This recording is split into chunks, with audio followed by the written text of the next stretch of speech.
Welcome to episode 23 of Chew on This, a Nerds United podcast. I'm BJ. Vic. Holy shit, dude. It happened. Yeah. Oh my God. This was everything I wanted it to be and more. Just a couple of things for the listeners. I don't even know. I gotta say, like, we're gonna probably talk over each other a lot in this episode. So apologies beforehand because, fuck, this movie was so good. I mean, Yeah. Oh, giddy like a schoolgirl. Also, spoilers. Spoilers. Spoilers.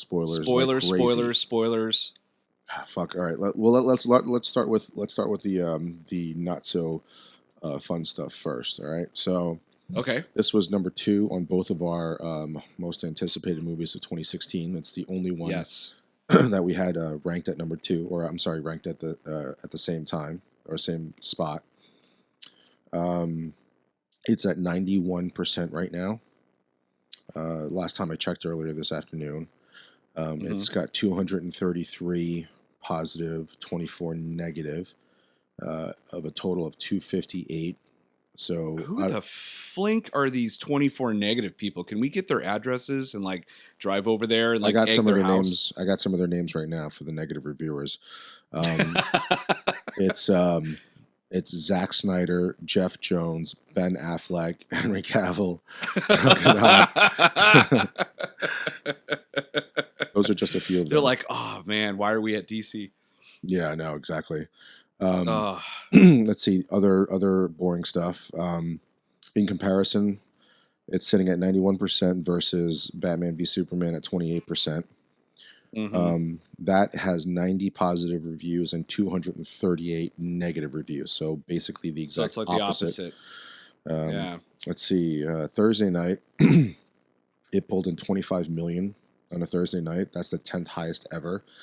Just in comparison for that, just how big of a movie Star Wars was, Star Wars doubled that at about 57 million. Yeah, they won't break that anytime soon. So tracking right now, it's supposed to be about 215 million by the end of the weekend, which I'm not sure what that would rank it. But for domestic? Yeah, domestic, it would make it the only 4th film in domestic history to break 200 million in one weekend. Wow. This would be the second Marvel. So that's behind Force Awakens and 2 Avengers movies already. I forget. No, it's not the. I know it would be the second. It would be the second Marvel movie that busted 215. I think it was the first Avengers or the second Avengers. The Force Awakens is the first movie or the number 1 ranked movie. I can't remember what the second one was. Jurassic World maybe might be the second. Oh yeah, it's Jurassic World. Yeah, you're right. All right, so that's all the boring stuff. Just numbers there. Internationally, it's doing 291 internationally, just so everyone knows. So it's going to be like half a billion dollars by the end of the weekend. But yeah, I think the only thing that's going to basically stop this is probably X-Men coming out in 2 weeks. Oh my gosh, yeah, that'd be very interesting to see how those two are going to duke it out because. This movie, folks, is unfreaking believable. Of course, I'm sure you've all seen it. Otherwise, you should not be listening to this. Yeah, let's get into it, man. Turn this podcast off and go watch it, and then come back. Yes. All right, man. Who wants to go first? First reactions. Well, you go first because you actually are not a true nerd and had to see it today, and not actually on opening night. I know, man. So I wanted so desperately to see it last night, and I couldn't. But I went tonight. In fact, I just got back from it, and let me tell you, man, I goosebumps throughout this whole thing. It was just so well put together. Like, this is how you put together a fucking movie with tons of superheroes. This is how it's done. You know, they're. I mean, these Russo brothers, they've just come out of nowhere and have created some of the best comic book movies ever made. I can honestly say, I mean, arguably, this is the best Marvel movie I've seen. It is so freaking good, from top to bottom. The way it was written, the characters. I mean, we'll go more into depth into that stuff. Everything just made sense. It wasn't just glorified violence or over the top bullshit or just stuff that didn't belong. Or everything was just fluid and just perfectly put together. And there's some really like intimate, heartbreaking moments, and there's like a lot of humor throughout it. A lot of like, I think I jumped a couple of times. Like genuine, like jumped out of my seat. A couple of times I yelled out, "Fuck yeah!" or like, "Oh my god!" Like no way, or and I have some of those things written down too that we'll go into depth later on. But um, I mean, all in all, man, for me, what an awesome cinematic experience. So for me, I can't remember the last time I had this much fun watching a movie, other than like The Force Awakens. But for Star Wars, it's a little different for us, or for me anyway. It's a different animal, yeah. I mean, Star Wars has this whole nostalgia for me growing up with it. I didn't really grow up with any of these characters growing up. I mean, I kind of know who Hulk was, and maybe Captain America, Iron Man a little bit, but again, these are not their A-list comic book players, so I didn't really grow up with any of these players or these characters. So I think the most this reminds me of the fun times 100 that I got watching the first Avengers movie. Yes, and a little bit of that was in the Guardians of the Galaxy as well. And the serious and blended in with the serious nature of the Winter Soldier. So all of those things blended in all together at the same time. Like you said, this movie just moves fluidly. There's nothing that I sat back and was like, well, that doesn't make any goddamn sense. Not yet anyway. I've only seen it once, and it wasn't and I've only seen Batman v Superman once too, but there were glaring plot holes in that movie. For this one, I didn't think there were too many plot holes, too many forced things. The only negatives we'll probably go over in this review is probably just nitpicking, and we're talking minor nitpicking. Very minor, yeah. And oh my god, I don't even know where to start. But I mean, we'll go into depth about some of our biggest like eye candy moments. I think I said to you before there were so many times where I felt like my eyes were just like jerking off in the theater because everything was so fucking awesome. That's a really good way of that's a good yeah, it's a very vulgar, great way of putting it. But yeah, like I there was just so much eye candy in this movie, but like eye candy in an amazing way. And we always fucking just make fun of or talk down about Batman v Superman, but this movie is fucking serious. The shit that happens in this movie, there's a lot of things that are really like stressful to watch. Like yes, you understand both points of views. You understand you understand, and here's the best thing that you said too. That to go a little bit more in depth is that all these people in these movies, all the superheroes or characters in this movie, they stay true to their character. They don't do anything out of the ordinary in this movie. Like Captain America, like just to jump a little bit ahead, has Iron Man dead to rights in this movie, and he doesn't go against his character and fucking kill Iron Man. No, he basically just shuts him down so he can get out of there. That's all he wanted was to just get out with Bucky, and get him away because he knew that it wasn't really Bucky the whole time. Well, I was going to say that I'm just going to reiterate what you said, I think a week ago, that Captain America's only tie to his original life back in the 40s or whatever was Bucky. And so it makes sense that he is trying to protect his friend. Like he does have other friends now, but that's the tie to his past. And one of the things that he was tied to the past to was Agent Carter, who passes away in this movie, which, a pretty heartbreaking moment for him. And there are times in this movie where like they're battling and they're upset with each other and all that, but then there were times where they stop the action to like talk about shit that's happening, and then they go right back to fighting again.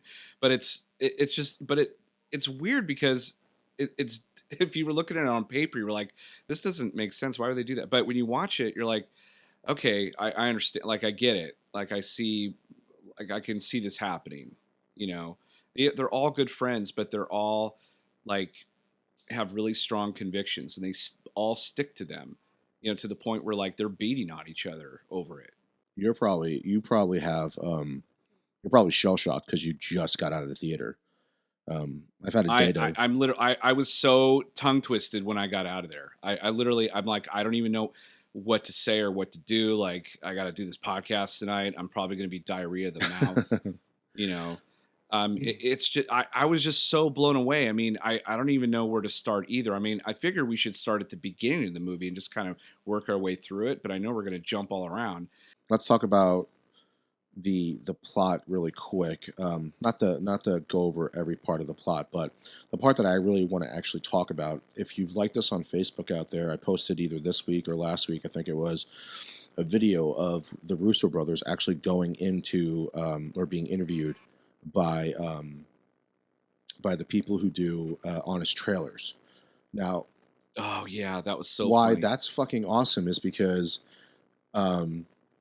they watch Honest Trailers. Now, if many of you don't know, or any of you don't know what Honest Trailers is these are guys just like us, but instead what they do is they take a movie, break it down, and replay a trailer. They actually put the green screen up there, and basically they fucking put they put it in your face of how many plot holes are in the movie or things that don't make any goddamn sense.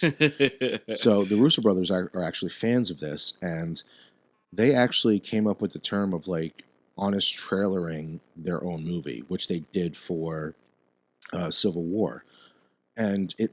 That's fucking awesome. And let me explain why. Because they pay attention to what fans are talking about, and those guys are fans of movies. Like, that's why those people do the things that they do in Honest Trailer. That's why we do the things that we do. And as much as we can't fucking stand what DC is doing, the other side of that is we want DC to do better at it.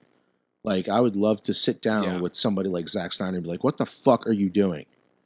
Like, this doesn't make any goddamn sense. And which sounds like what Warner Brothers is doing to him right now, actually. but for the Russo brothers to actually sit there and use a term like honest trailering their own movie so that they don't have plot holes, that makes them better filmmakers, so that pay more attention, so that fans will realize that, like, these guys actually give a shit about what we're saying or what the fans say. Yeah, they want to make sure that they put the best movie out there. They don't just slap something together. And I'm not saying that's what DC is doing, right? But the fact that, like, they go out there and make sure that they don't leave any plot holes. Like, oh, well, this doesn't make sense. Well, let's just leave and we'll explain it later. No, they fucking sit there and be like, well, that doesn't make sense. Well, fucking fix it before we put the movie out or before we finish the script. Yeah. So that's all I really wanted to talk about the plot. That the Russo brothers did something like this. That's fucking awesome. That something like Honest Trailers is like an underground nerd type thing, and they pay attention to it and ended up making a phenomenal movie. And I don't think Honest Trailers played a huge part in it, but it played a little part in it. And the fact that it played even a little part of it in this multi-billion-dollar movie that it'll probably be is amazing. Yeah, absolutely. I mean, they really took a lot of care in this movie. And we were talking earlier about, we brought up, you and I in a conversation earlier about Matrix Reloaded, how they were just, in that movie, it really feels like they were just trying to get to each action piece. They were, there was no, the story sucked. They're like, okay, we got to do this gobbledygook and let's get to each action piece. And you can feel the action piece coming a mile away every single time. It was really poorly put together. Then you watch this movie and you see that this thing is really deep. There's a lot of depth in this story. And I mean, the very beginning of the movie, to me, oh my God, was kind of breathtaking because they did this thing with, sorry, I'm just getting into the movie now, but they did this thing where it shows like footage from, 1991 when, the Winter Soldier stopped this, like smashes this car up and then steals something from the trunk and takes off. And they kind of give you a little bit of pieces throughout the movie as to what actually transpired there, because you have other, they keep mentioning, 1991. They keep mentioning that year over and over and over again, all the way until the very end when they actually reveal who was in that car and who the Winter Soldier killed to get whatever it was that was in the trunk of that car, which happened to be the super serum, right? That made Captain America. So they wanted to make other super soldiers like Bucky and Captain America. So, anyway, but see, that kind of runs throughout the movie, and it kind of serves as the plot device. And then you have Colonel Helmut Zemo, who has like this agenda, and you're not quite sure what it is. And so the movie kind of, it's almost like a, I can't even describe it. It's like a espionage slash action slash drama. I mean, again, they did something that was like just something out there that you're just not quite sure what exactly it is. It's just an amazing movie. There's just I took my fiance to it. She fucking loved it. She loved it. There were all kinds of women in the theater just totally digging it. Not that, I mean, women love all that kind of stuff. I'm sure, but like, I just noticed that it was for everybody. Everybody was getting into it. All different ages, Yeah, gender, there's a didn't lot matter. of things. There's a lot of things to love about this movie. You don't have to be a comic book fan to love this movie. You kind of have to be a comic book fan to get through Batman v Superman. Right. And if you're a comic book fan, this movie does service to you as well. In fact, even more so, because it's comic book come to life. I mean, there's so many imagery in this thing that I was like, if I wasn't so, holding hands with my fiance, I would have been jumping up and down and running around and running up and down the aisles, screaming, "Oh my God, Giant Man, what the fuck? That's awesome." Just, I went nuts in this thing. I just went absolutely nuts. And some of the lines that they said and some of the imagery, I just went bonkers. All right, so let's move from the plot to the action because you touched All on right. Giant Man. So there were three things that really stood out for me for action, Okay. and I'll kind of try to play in between the three sequences, Okay. the three main action sequences. The intro with where the whole thing basically takes off. The story takes off is when they're in Africa. Yes. And who were the players on that one? So that would be Captain America, Falcon, Black Widow, Scarlet Witch. I don't think Vision was there. I think that was it. Yeah, I think it was just those four, And, maybe. and, and so right away you could see that they've been practicing. They're working together. They're like, They're basically training Scarlet Witch in the opening sequence yeah, when they're talking. he, But the part that stood out for me was um, there was this one. I don't know what your thoughts on this one part were, or this whole action sequence, but it was Black Widow actually stood out to me in this whole sequence, and it was when they were chasing them down to get the biohazard, the yes. bioweapon, and she's fighting three guys at the same time. Oh my gosh. And the veracity and the speed and the power that she had in that one fight sequence, I was like, holy shit, she just stole the show there on that whole. I mean, there was a lot of things going on there, but her alone was just like fucking sick. So I That- noticed, There's no special effects there. no, it wasn't. I noticed that the action, the fighting, the hand to hand combat was much more like, uh, it was just really fast and strong, and like, I'm trying to remember. Uh, oh, you sent me this article about how the people from John Wick actually helped the Russo brothers direct some of the action. Um, In the 17 in the hangar bay or oh, it's in in the the airport airport, scene. not the beginning. Yeah, Oh, it's well, in the yeah, we'll airport get scene. to that in a second. But anyway, it was very apparent that they changed. I don't know how they filmed some of the action. It felt like Born Identity. It was just like fast and furious. Yes, Um, when it was hand to hand combat, it felt like the Bourne yeah, Identity or just, the I the mean, I Jason Bourne was I was series. so stoked. I was like, oh my god, this is so amazing, because it was just fast and furious, and she just fucked people up. I mean, Crossbones. So was that your favorite part in the beginning too? Yes, I loved it. Oh, she was amazing. I mean, every time she was kicking ass, I was like, I was looking at my fiance. I'm like, dude, look at the females are kicking fucking ass. I mean, like, look at this chick. I mean, she's just beating everybody down, and taking on multiple people. Like, no problem. And Crossbones, I mean, even though he just had a cameo, he was awesome. He had that suit so he could fight Captain America, and he was actually kind of giving him a beat down there for a minute. Yeah. Um, and before Cap just said, "Okay, we're done with this," and like rips his suit off practically. Hmm. But yeah, that does serve as the catalyst for the movie, because Scarlet Witch. I think, didn't he have a thing that he was going to detonate and blow something up? Yeah, Captain America missed something because Crossbone mentioned Bucky, and he fucking like lost his Oh, concentration, and right. he was able to set off the bomb, and Scarlet Witch pretty much came over to save his ass, and I don't know what she was Well, trying to she do. created a Maybe trying to like shield. She created a shield around Crossbones so that the explosion right. wouldn't kill anybody. And then she sent him upward. And then when he blew up, it blew up half the building and killed like 12 people in there.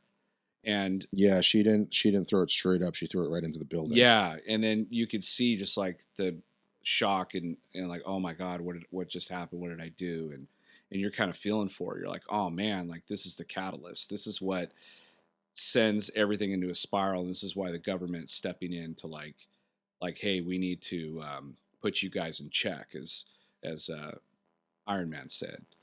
And so, like the Right. next thing you know, they're back in the, they're back home and they're in this, kind of room, and the guy from I can't remember his name, but the general from Incredible Hulk pops in.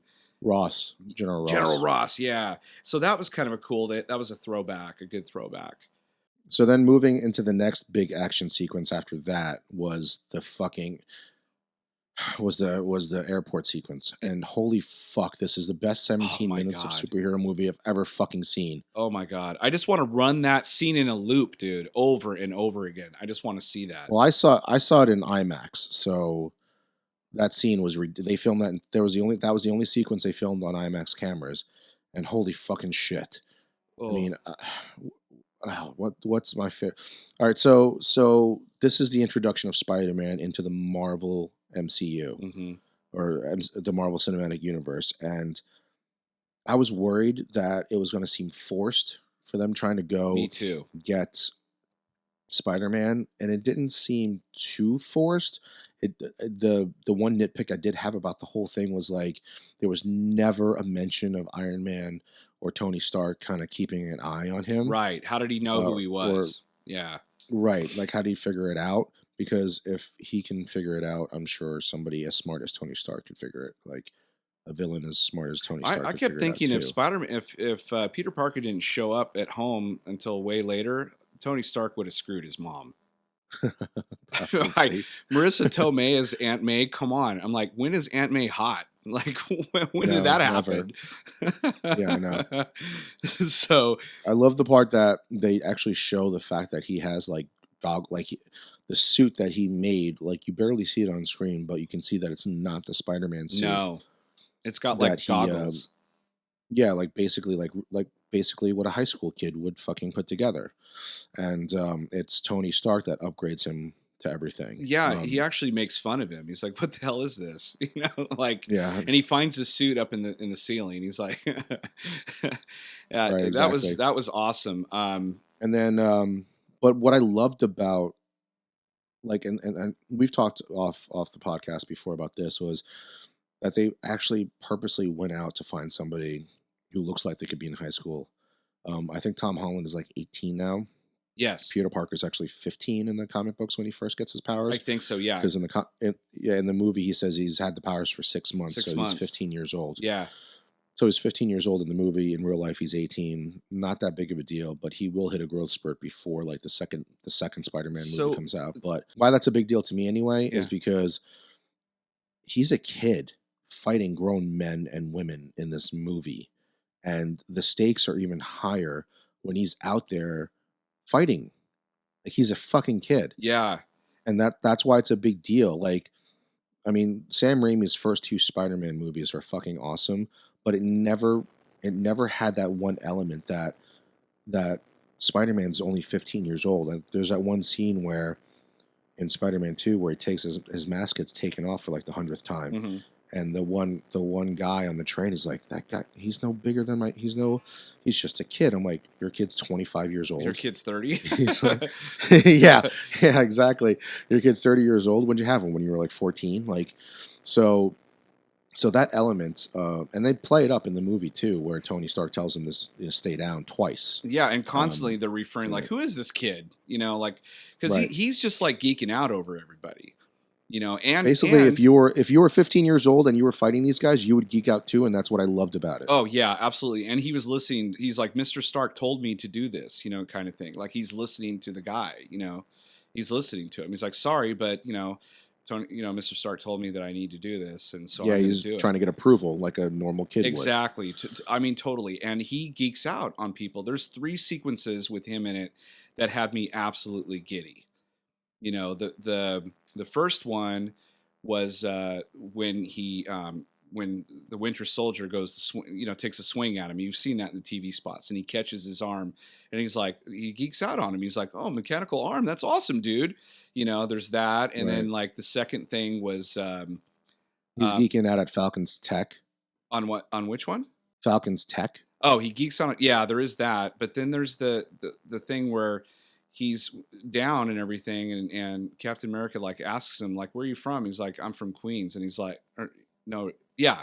He's like, "I'm from Queens," and he goes, "I'm from Brooklyn," and he like takes off and runs away. And I was like, "That's awesome."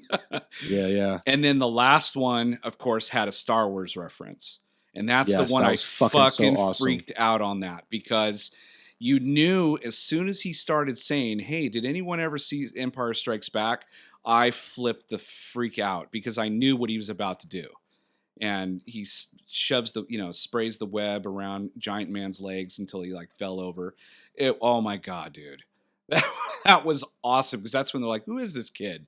Like, what is he talking?" I love the fact that they just kept talking throughout the whole fights. Everything, like, they're just talking and talking. And I mean, there's like, the situation is dire, right? I mean, that's the point where they're just like, all right, we're actually gonna fight each other, and the fighting gets more brutal and brutal and brutal. But there's like all these in between moments, like when Ant-Man finally turns like to Giant Man, and Iron Man like is like pissed off, but he's like, "So, is anybody on our team has any fucking secret like ability that could help us right now?"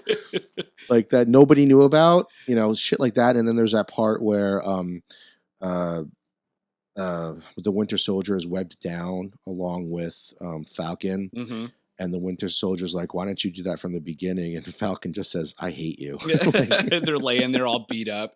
Yeah, because the purpose, I didn't know. Like, I guess the purpose of that fight is those people were trying to get to the hangar to steal the ship and fly away.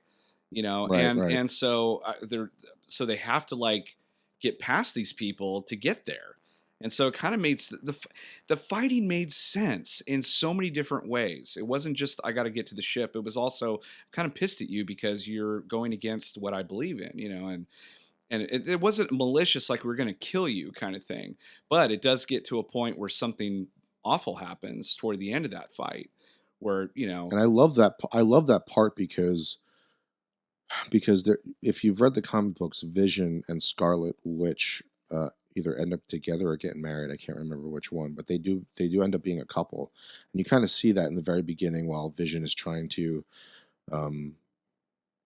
do these things where like it's he's making that dish from her home country or whatever. Yeah. So when she gets knocked down in the fight, he goes to her aid. And even though they're on opposite sides at that point, they were on opposite sides at that point too. Yes, you're right. And because he's distracted for his like he doesn't know what, but he's obviously falling for her. He doesn't concentrate, misses Falcon, and ends up shooting Rhodey. Yes, War Machine, and that fucking part was brutal too. Oh my gosh, they showed the whole fucking fall, and Iron Man and both Falcon went after him. Yeah. So it was worse than what you thought it was going to be. Like you just thought he got shot in the chest. No, he got shot in the chest and fell like 2,000 feet. Yeah. Yeah, I thought, oh my God, he's dead. I'm like, oh my God, Marvel did kill him in the commercial. I was like, what the hell? Right. And he was barely alive. But yeah, you felt that. And then like the fact that they, that all those other people got captured and got put in that jail. That was pretty sucky too. They're all just sitting in there and, and he's visiting them Iron Man's visiting him going like, sorry, I had to come to this, but you guys broke the law. So he's like, but that's at the point where he finds out that Bucky was set up the whole time by Zemo. Yeah. So let's talk about, well, let's go to the last action sequence okay. Because there's a scene in there that I fucking geeked out at too. So the hangar scene, probably the best 17 minutes of superhero eye candy I've ever fucking seen. And then the last fight scene, the whole plot is revealed. You find out Zemo's been getting to this point where all he wants to do is have the Avengers destroy themselves from inside out. And the fight that you see that basically had every fanboy geeking out in the first trailer was Bucky and Captain America fighting Iron Man, teamworking using the shield. So that fight is more brutal than you could possibly imagine. And it is very emotional because what starts that fight. I mean, basically, Iron Man figures out that Zemo pulled all the strings, so he goes to Siberia or wherever that is to help Captain America. Yeah, to help Captain America. He gets there and he tells Cap and Bucky, he's like, okay, I figured out that Bucky wasn't the one to kill these people, and I figured all this stuff out that Zemo's doing this. Let me help you out. And then he sees the video. Like Zemo shows him the video. Right. So the main point of this whole thing was not to frame Bucky, but it was to get the Avengers to start fighting themselves and to finally put the cherry on the cake, which is letting Iron Man know, or Tony Stark know, that it was the Winter Soldier who killed his parents. Yes. And that's when it just goes pure violence. Yes. Like it's because he looks over at Captain America and he's like, "Did you know this?" And he's like, "It's not that simple." And he's like, "No, did you know this?" And he's like, "Yes." And then he just smacks him and just goes to town. Yeah, and this is a different side of Tony Stark that I wish we saw in like an Iron Man 3. And that plot sucked in Iron Man 3, but this is what I thought we were going to get in Iron Man 3. There's a plot, I don't remember the title or the story arc in the comic books, but Tony Stark deals with alcoholism in the comic books, and I thought that's kind of what they were trying to go for in Iron Man 3, but kind of failed miserably in my opinion. Yeah. The emotion that he shows in Captain America Civil War is awesome because it's a side of Tony Stark that you've never seen before. He's on a roller coaster the whole time. He's basically broken up with Pepper Potts. He's alone. He's guilted crazily by that woman by the elevator.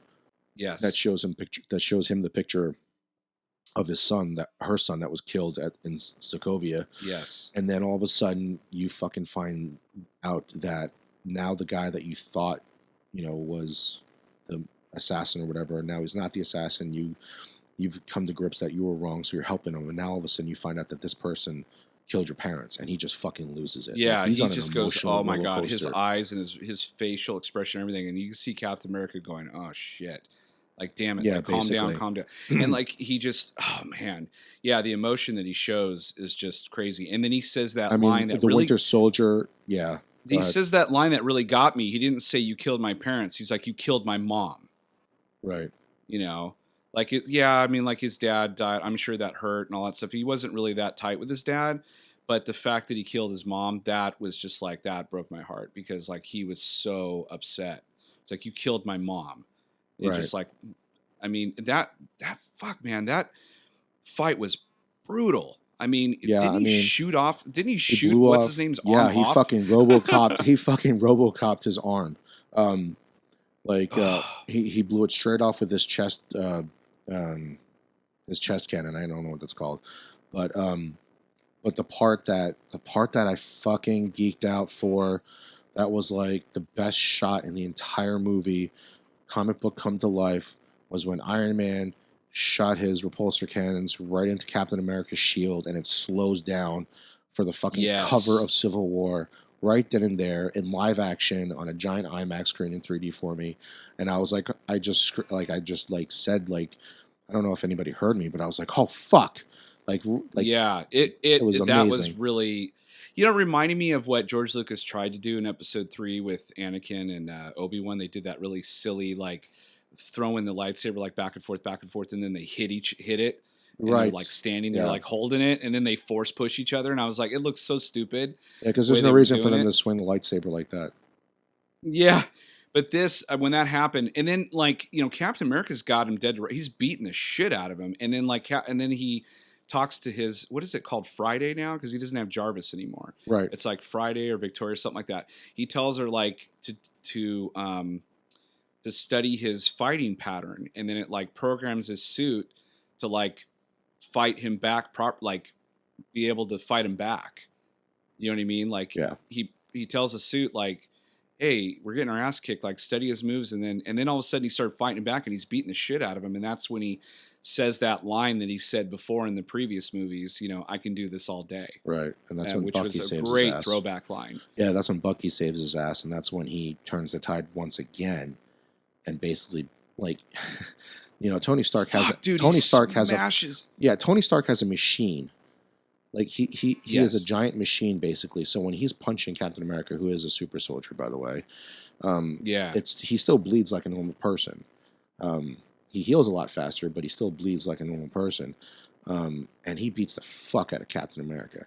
But for Captain America to go almost like ape shit and basically rip the fucking mask off of Iron Man and basically tear him to shreds, that was fucking awesome. He smashed his suit and smashed his helmet off, and then like took his shield and smashed it right into the core of the suit, and it just like went like he couldn't move, he could barely move around. Yeah, I mean, those are all the action sequences. Those are the things that we were just like, God damn, this movie's fucking awesome. I mean, there's so many like little in between action sequences too that were really good, but those are the major three. Like the beginning of the movie, the middle. Well, that's towards the end of the movie actually. The hangar fight or the airport fight, and then the final fight between Iron Man, Bucky, and Captain America just topped it off. I like how it resolved too. You know, Black Panther actually followed them. God, fuck, he's got his own ship, dude. He's like a Tony Stark of Africa. He's got like billions of dollars, and he's like, yeah. But like, what fuels him is like, his dad. We called it his dad from in Wakanda. His dad died in an explosion that was blamed on Bucky. Right. And again, Captain Zemo's pulling all the strings, or Colonel Helmet Zemo. We'll just say Zemo. Yeah. And so Black Panther, you get to see him kind of show up, and he stops Zemo. He stops him. Like Zemo's going to commit suicide. Right. He stopped him, and he's like, "No, you're going to go to jail. This is bullshit." Yeah, and then basically Avengers are done, and then basically it ends with Captain America breaking out the rest of the Avengers, which I'm guessing that those are the new Avengers that he's about to form, and basically gives Tony a disposable cell phone and says, "Call me if you need us." So like, it's kind of ended, and you could see Tony kind of smirk a little bit because he, like I don't think that they're still going to be as bad probably, but he did kind of smirk a little bit. There's 2 end credit scenes, so hopefully if you watched the movie, you stayed for the both of them because I did. I did. Well, I know you did. There's no doubt that you did. I just hopefully everyone else did. So there's 2. There's the mid credit scene one. That's the one where you find out that it's Black Panther who is doing the favor of getting Bucky, trying to help Bucky by basically freezing him until they can get the trigger words out of his head so that he doesn't become an assassin. Which is kind of smart because it's the only place that they could probably house him and be protected and safe. Yeah, and it also kind of opens up again, the MCU, the way they're designing everything is they all can play in each other's playgrounds. They can all connect and everything like that. So by putting Bucky in Wakanda in a Frozen thing, it's like, oh, badass. Like at some point he's going to come out of there. And even Captain America said, like, if they find out he's here, they're coming for him, just so you know. And he's like, let them try. Yeah, it was awesome. What about that? Okay, the last one was Spider-Man, but I wanted to ask you because the way the N one is that Spider-Man has this tech that Tony Stark gave him, and it's like this bracelet thing, and it's shooting this beam up into the ceiling, but you don't see what it is. And then Aunt May comes in and he hides it, and then she's like, he had mentioned that he had gotten, he got beat up by a bully or something like that because that's the only way he can explain his black eye. And she's like, gives him a thing, of ice pack, and then she walks out of the room, and then he looks back at the ceiling, and then it shows like basically like the Spider-Man symbol on the ceiling, but all this like tech around it, like the watch is projecting up onto the ceiling. What? I didn't think that was I didn't think that was a watch. I thought that was his web shooters. Oh, it's a new web shooter, but why would it project like a spider symbol on the ceiling? I was trying to figure that out. Missing something. I know we're missing something there, and Yeah, I'm gonna have to There's do a little something there. research I'm into just that, but not. I didn't really think about it too much until you just said it. So I know we're missing something. and then it said, of course, when once that ended, it said Spider-Man will return, and everyone in the theater went nuts because like that was one of their favorite parts. Like it's one of my favorite parts is Yeah. just Spider-Man in there and the introduction of all the new characters, the two superhero characters. So holy fuck, Black Panther. I Oh mean, my god, dude, they got the perfect guy for that. yeah, I I was mean, thinking the he was same thing as the amazing. first time he spoke, even before he was Black Panther, when he was talking to Scarlett Johansson or Black Widow. I was like, oh Hmm. fuck, this guy can act. Like Yeah. which I'm pretty sure most of the people that they get in Marvel movies are really good at what they do, and they got the perfect guy. Like that guy is Black Panther. There's no fucking doubt in my Yes. mind that Oh guy's my Black god. And Panther. now I can't wait to see his movie with Ryan Coogler, Creed director, directing that. Oh Oh, my I god. cannot I wait mean to that was see already that kind of movie. psyched. I was already kind of psyched to see Black Panther, but if you're a Black Panther fan, and I never really was, if you're a Black Panther fan, I mean, I'm not, but I am now. Like, I want to go back and read Yes. all the comic books because that iteration of Black Panther, he looked fucking badass. He was fucking awesome. They could not have gotten a better person for Black Panther. I mean, that guy Yeah. was so fucking good. Perfect across the board, man. He He was so he good. he portrayed like confidence. He portrayed like royalty, like all in one fucking like. I mean, he's barely on screen talking ever. Like, so I don't know how much of it is CG when he's fighting. That suit fucking kicks ass though. Um, He's like if you put Captain America and Tony Stark together, because he's mm, super rich, but he's not like cocky like Iron Man cocky. He's just cocky enough, but he's got like integrity and honor and stuff like yeah, that. I think his cockiness leans towards more towards like confidence rather than cockiness, which is what Yes. Yeah, Tony Stark is. absolutely. But he portrayed Black Panther so well, and that suit, my God! And when he first shows up and his claws pop out, I was like, Yeah, "Holy shit, this is amazing!" yeah. Everything in this Um, movie, everything in every introduction of a new character is really great. So moving on to the bigger one that everybody was fucking waiting for, which we already touched on, was Spider Man. Um, yes. I Now, think they got a great kid for it. He doesn't look like he doesn't look like a chiseled type like Hollywood person, I love what they did with his hair. I love his rhetoric with Tony Stark too. He was right on point. I mean, I'm sure that was scripted, but it felt so natural that it felt almost like it was like improv. he did. He really held his own. That actor's actually a really good actor. He really held his own with Tony, and it really.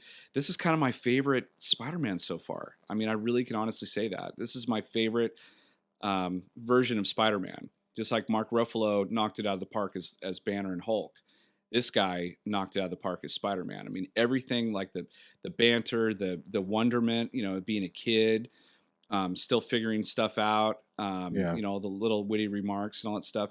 And did you notice that he kind of had an accent? Like he was from Queens, right? right. Like they they portrayed him. He's from Queens, and he sounded like he was from Queens. And I Yeah, was like, wow, they really because like Andrew Garfield, he was a Brit, that they put in Spider Man, and then but he's from New York, but still didn't really. He just sounded like a normal kid, and then Tobey Maguire just sounded like Tobey Maguire, but this kid he actually had a little bit of an accent, and I was like, this is awesome, and but anyway, and the suit, everything was phenomenal. yeah. There's probably not one thing I didn't like about Spider-Man. The second he walked into the door and started speaking, I was like, "Holy fuck, that's Peter Parker!" Like, Yeah. not that like, but I was like, "Oh my god, that's Peter!" Like, that's the Peter Parker that I always pictured in the comic books. Like, Yes. not to take away from anything Andrew Garfield did, because I did like his version of Spider-Man. I definitely like the early versions of the Spider-Man and the Sam Raimi versions, but it was never really like there were certain parts of the when you see Spider-Man swinging, of course that's the Spider-Man you picture, but I never really got that Peter Parker was Peter Parker in any of the movies because Right. they were either 28 or fucking 30 years old when they were doing the movie. Yeah, Um, so absolutely. I, Now it, they it can do now they could do Spider-Man for a while with this kid and show him grow. Like the people at Marvel have such an awesome way of developing these characters, because Captain America is still developing after movies.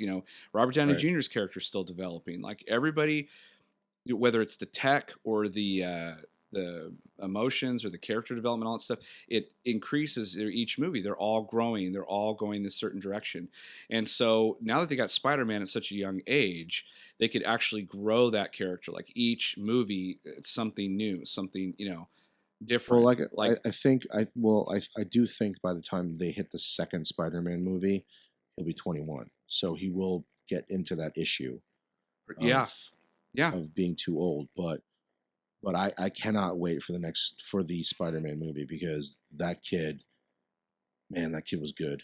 I mean, Yeah, he was really hold his good. own against all those other actors, like that was just great. It's smart because they said that Robert Downey Jr. will be in Spider-Man: Homecoming.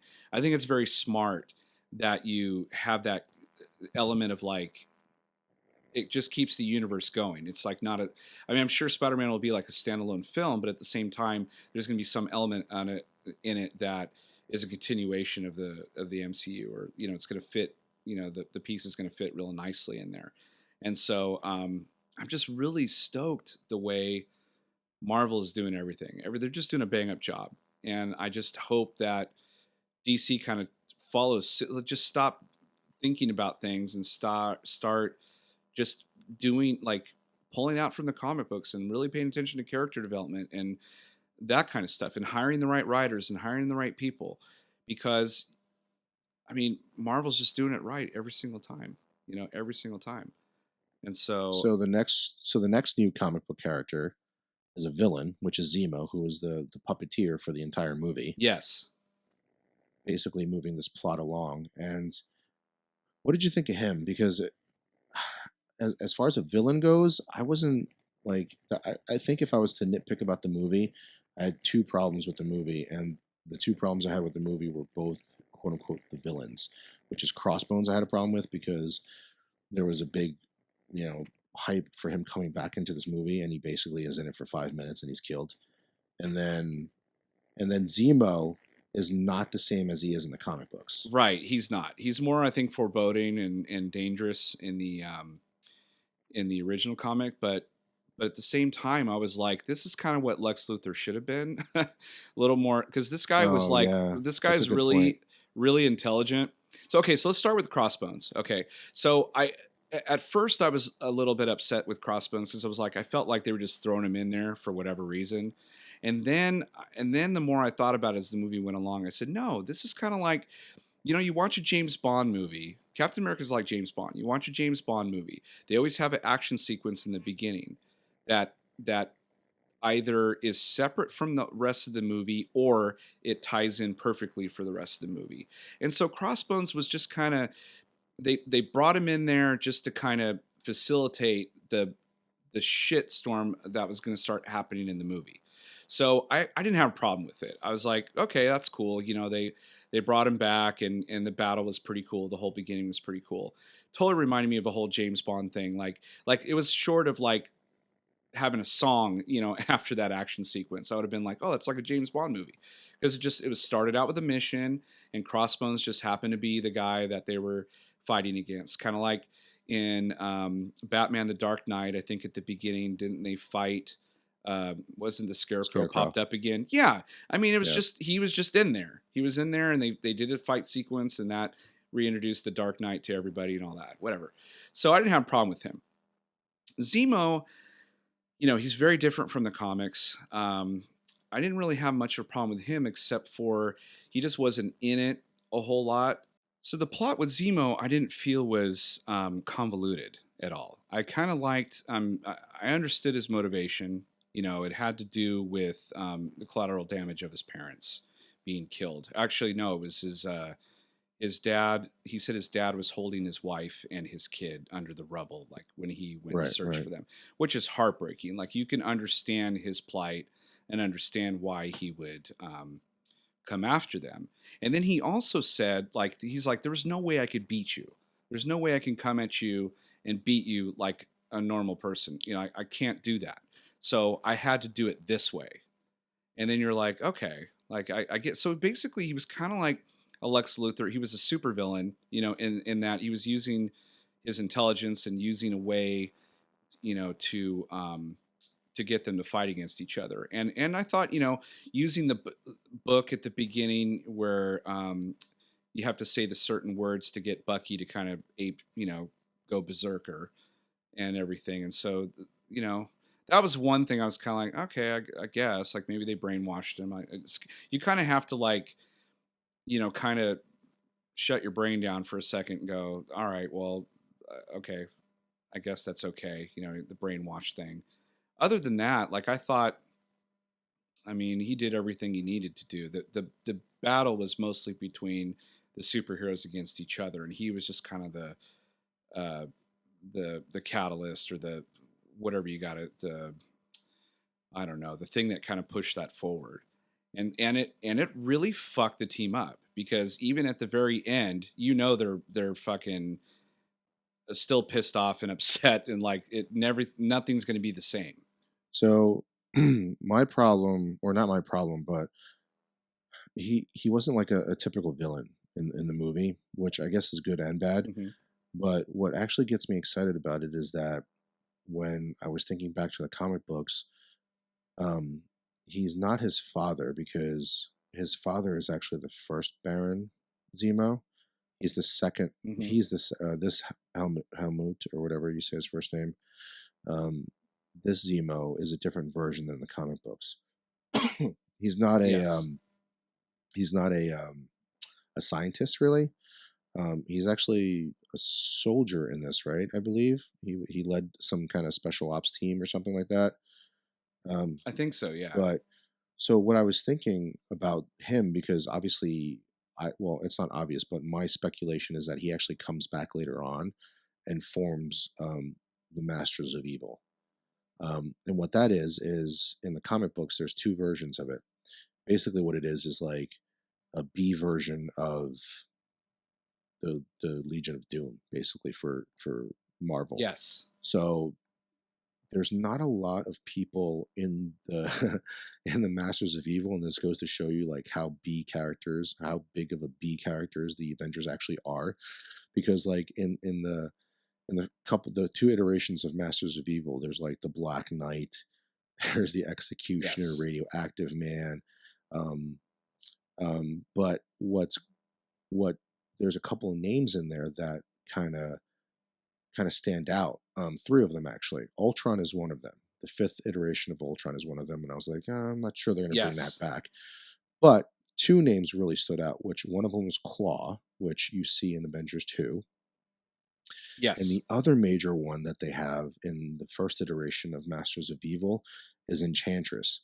Now, why that's a big name for... Oh, I forgot about her. Why that's a big name is because she plays a major role in Thor Ragnarok in the comic book version of that. Yes. So I'm guessing, my speculation here is that in 2016, I'm calling it, that Zemo somehow forms like some kind of Legion of Doom, and that's like the beginning for Phase 4, where he is forming, he's forming his own, he's forming the Masters of Evil to fight against the Avengers. Oh, that would be really super cool, man. That would be so really that's what I'm thinking cool. would be happen. That's my guess. That's my guess because of the two names there, the Claw that they've introduced for like later on for Black Panther, and then they have the Enchantress who might or might not show up in Ragnarok next year.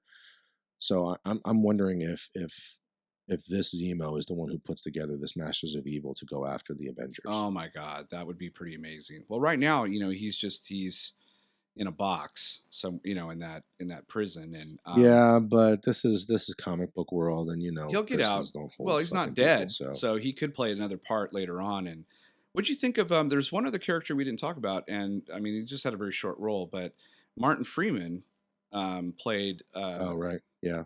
Kind of I don't know, is he a warden or something, or I forget what he called himself. He actually says who he is in it. Yeah, I didn't catch it, but so he's now in the Marvel universe, which I love that actor, and he actually played it pretty straight. And so because usually he's goofy in all the movies that he does, but he played it pretty straight, and I loved everybody was just amazing in this film, just everybody. Paul Rudd when he geeks out on Captain America, Ant-Man geeks out on Captain America and all the other superheroes, and he's kind of like trying to help them too, and um, everybody was great.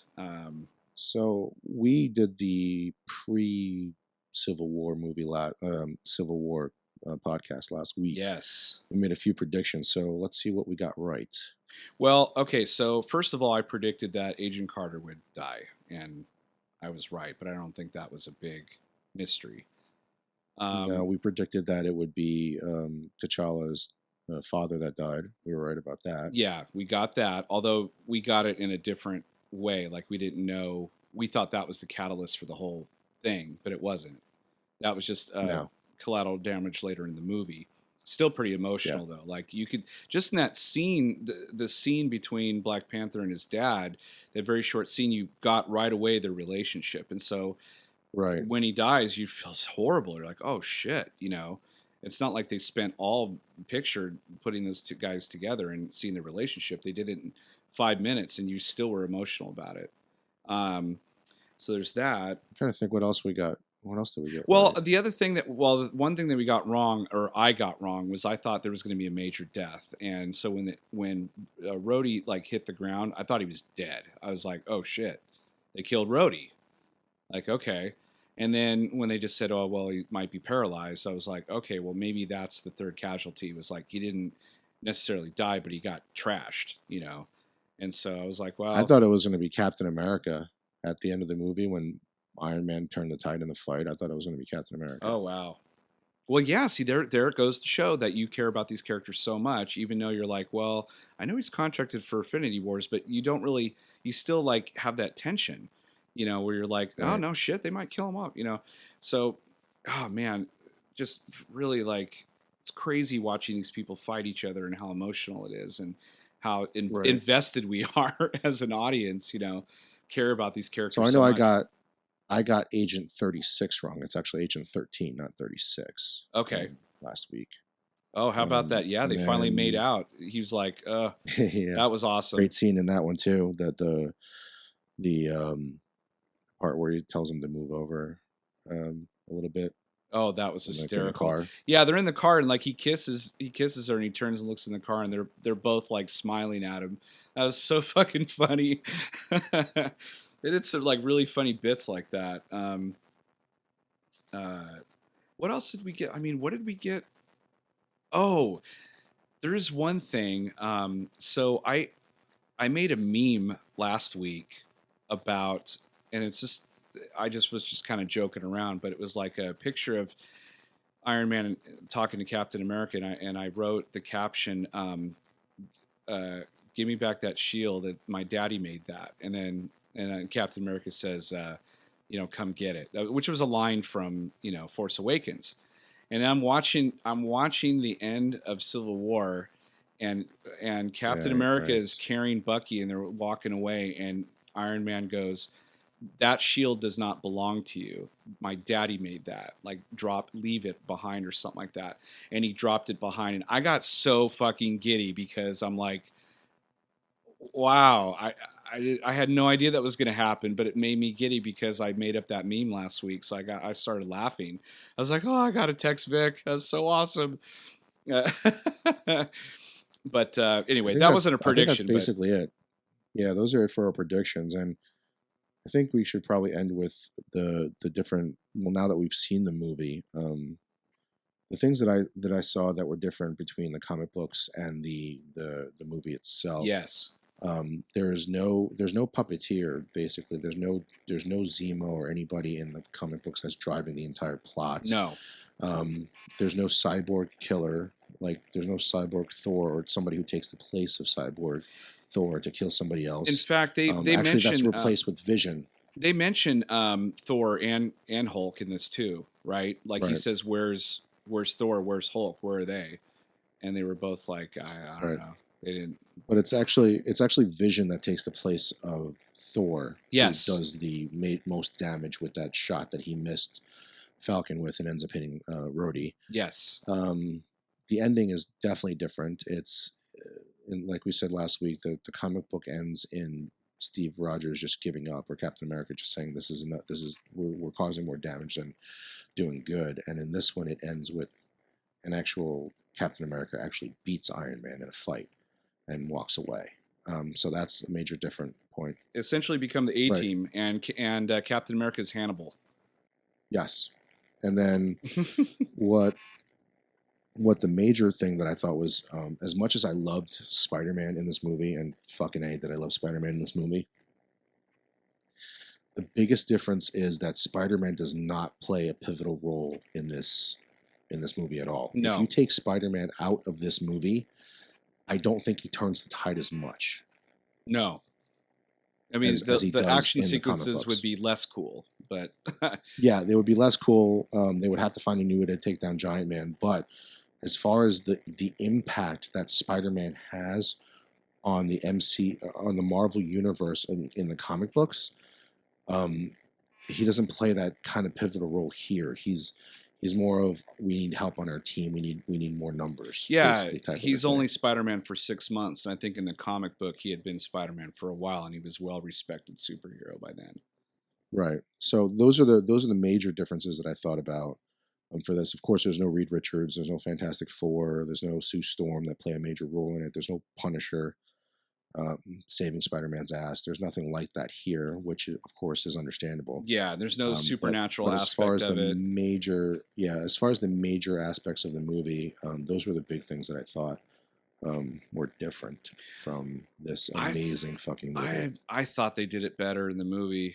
I mean, it just made sense. Everything they did made sense. You know, it's almost like they looked at the end and then decided, let's retrace our steps backward. Let's Tarantino this thing back and figure out how to get to the end. And they just constructed such a really wonderful story and they made this movie, like 2.5 hours long or something. It's really long, but it doesn't feel long. Yeah. It went by You know what fast. the ending felt? You know what I thought about with the ending? It made me think of The Watchmen, which ironically is a Zack Snyder movie. Yeah, because in the comic book, the ending of the movie is this giant squid that attacks Manhattan. Yes. And I'm like, are you really gonna put that in the fucking movie? Like, if they put that in the movie, that's bad. Like, there's certain things you can do in a comic book or in a book that you can't do in a movie because you're just gonna take people out of the fucking movie. Right. So Zack Snyder and the screenwriters and everybody actually did a good thing for once. In a Zack Snyder movie, and they altered the ending of that and took this giant squid or whatever it was out of the movie and changed the ending, which worked better for a movie anyway. Yeah. So when we were thinking about this, I think we talked about this last week. We were like, well, how the fuck are they going to end the movie? I hope they don't end it where he just gives up and just fucking gets arrested, because that would just suck balls on screen. You know, that's just not. It wouldn't play well on screen. In a comic book, yeah. Because next month you're going to come out with another comic book. Right. It's not a big deal. But they could have ended. They could have that way. They could have just ended with a big giant squid. Like, what the fuck? Oh, they consulted Snyder. Yeah. He's like, put that big squid in there. John Peters. A giant spider. So they definitely did a better job in the ending with this versus the comic book with the ending, because there was resolution at this. Kind of resolution, because the basically this version of the Superhero Registration Act is still going on, because General Ross still wants to know. At the end, you're left going as an audience member going, where the fuck are they going to go from here? Because while it is resolved, it's not resolved. I mean, it's still it's changed everything now. Right. In Marvel Universe. There's no Avengers anymore. Changed everything. There's no Avengers anymore. So anything that happens from here on out, there is no superhero team to save anybody, because you have, Iron Man's team now works for the government. So when the government calls them, then they can go. There is no Iron Man team, right? It's just Vision, because Rhodey's done. He's paralyzed. So the only one left on his team is Vision. That's it. Or did Vision already leave with Scarlet Witch? Yeah, that's true. Actually, you didn't get to see that. So I think it's just Iron Man. Yeah. There is no Avengers. The whole facility was emptied. Yeah, that's right. It was all emptied out. So, who knows? I don't know where they're going to go from there. But now, you got Ross is going to be all pissed off and chasing people down again. So it's. Yeah, but Cap's team is way stronger now. Yeah. Yeah. So we'll see. I don't know. The next few movies that are coming out is, we got Doctor Strange coming out, and then we've got November Spider-Man and Guardians of the Galaxy next year, and Ragnarok, I think. So there's 3 Marvel movies next year, I think. Yeah, we got. That's crazy. Yeah, it's a great time to be a comic book fan or a nerd. Oh, Well, and then it's Black Panther and then Infinity Wars. So yeah, they're really just, oh my god. I don't mind waiting for these movies to come out. I mean, it doesn't seem like a lot of time goes by, and there's another Marvel movie out. Things go by pretty quickly, and I'm happy for that, and I'm glad that they're taking their time and really developing these characters and these stories. I mean, they take very great care in these things, and you see some of the other studios like Fox, and even Sony at one point. I mean, I think Sony kind of went, "Hey, let's give Spider-Man back." That was the smartest thing they could ever do. yeah. And I swear to God, Fox should take heed and go, "Hey, help us out with Fantastic Four because we just can't fucking do it. We can't crack the code." Yeah, you've tried X-Men. three fucking X-Men's kind of times. its own thing. Yeah, X-Men is You is the know, only non-Marvel non-Marvel I don't know, franchise that does pretty well. Bryan Singer's a good director.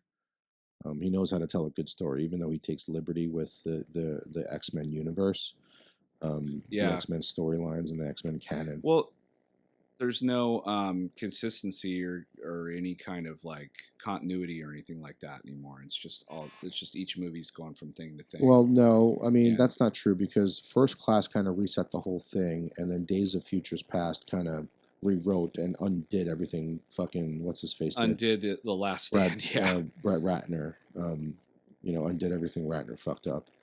So that's a good thing because X-Men 1 and 2 are still probably two of the best comic book movies ever made. Oh yeah, the second one is so good. Well, I'm not sure. Looking so back on the first one, it's a little dated, but the second one still stands. It still holds up really well. Yeah. X-Men 3 is just really, a piece really of shit. And Days of Futures Past is really good but I think the X-Men are kind of like overlooked because of how good the Marvel universe is, the cinematic universe. I mean, because Apocalypse comes out in 2 weeks and nobody's really talking about it. Really, I mean, we haven't even talked about it. I'm really afraid for that movie. We haven't. I'm afraid for that movie because the Civil War is just, oh my god, it's. I don't know, man. But like, wait a minute. What didn't Days of Futures Past come out last year? And then what was 2 years ago? Was it 2 years ago? What was out 2 years ago? Was it Age of Ultron?